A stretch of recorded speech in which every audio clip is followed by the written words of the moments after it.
G ఇక్కడ ఏముంది? అవతలికి పోవాలంటే ఎలా వెళ్ళాలి? నుంచి దాటుకొని పోవాలి. ఓకే వెళ్దామా? ఓకే కానివ్వండి.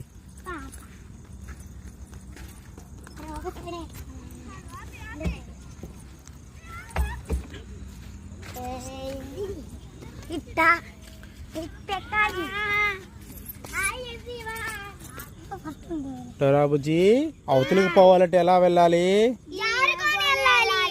ఓకే ఓకే వెళ్దాం.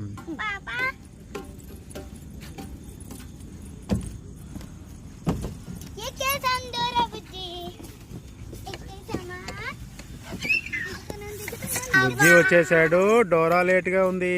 డోరా బుజ్జి ఇప్పుడు అవతలికి వెళ్ళాలంటే ఏం చేయాలి? ఓకే వెళ్దాము.